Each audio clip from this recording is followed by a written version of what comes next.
ಹರಿಯ ಜಟರ ಪಪುವೆಲಿ ಹರಿಗಿಜಿ ಗಂಡನು ಸರಿದ ಕಲ್ಪಗಳಲ್ಲಿ ಮನಗಂಡದರಲ್ಲಿ ಎಲ್ಲವನು ಹರಿಯ ಉದರ ಶೋಧನೆಗಾಗಿ ಮುಂದಾದವ ನಾನು ಏನನ್ನು ನೋಡುತ್ತಾ ಇದ್ದೇನೆ. ಬಹಳಷ್ಟು ಈತನ ಉದರದಲ್ಲಿ ಅಡಕವಾಗಿದೆ. ಏಕಾದಶ ರುದ್ರರು, ದ್ವಾದಶ ಆದಿತ್ಯರು, ಪುರಗರು, ಕಿನ್ನರರು, ಕಿಂಪುರುಷರು. ಅಷ್ಟು ಮಾತ್ರವಲ್ಲ, ಅದೆಷ್ಟೋ ಜೀವರಾಶಿಗಳು ಈತನ ಉದರದಲ್ಲಿ ಅಡಕವಾಗಿದೆ. ಪ್ರಾಣಿಗಳು, ಪಕ್ಷಿಗಳು, ಹಾವುಗಳು ಎಲ್ಲವೂ ಸೇರಿಕೊಂಡಿದೆ.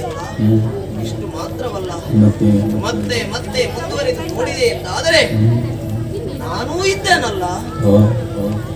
ನಾನು ಮಾತ್ರವಲ್ಲ, ನನ್ನಂತಿರುವ ಅನೇಕ ಬ್ರಹ್ಮಂದಿರು ಈತನ ಉದರದ ಒಳಗೆ ಅಡಕವಾಗಿದ್ದಾರೆ.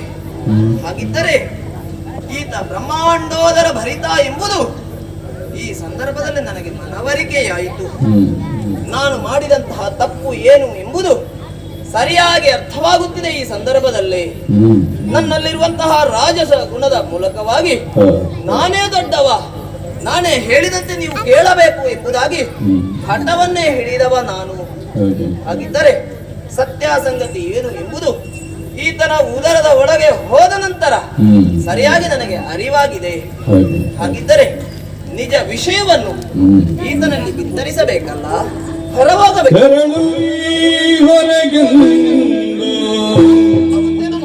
ಸರಿದು ಮೇಲೆಗೆ